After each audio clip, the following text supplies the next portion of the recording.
Selection breaking news చూస్తున్నాం. నెల్లూరు జిల్లా నాగుల వెల్లటూరు గ్రామ టీడీపీ ప్రచారంలో ఉద్రిక్తత చోటు చేసుకుంది. రెండు వర్గాల తోపులాట్లో ఆత్మకూరు కూటమి అభ్యర్థి ఆనం రామనారాయణ రెడ్డి కింద పడిపోయారు. దీంతో ఆయన అక్కడి నుంచి వెళ్లిపోయారు. అయితే ఇటీవల రవీంద్ర నాయుడు వైసీపీ నుంచి టీడీపీలో చేరారు. ఈ నేపథ్యంలో ఆయన నివాసానికి ఆనంను కొమ్మి లక్ష్మయ్య నాయుడు తీసుకెళ్లారు.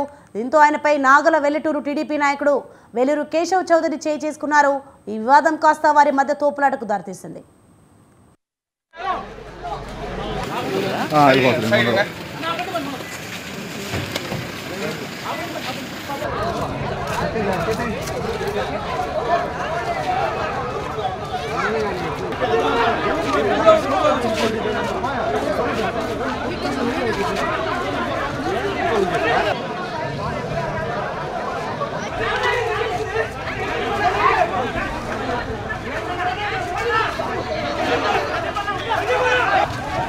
ఆశ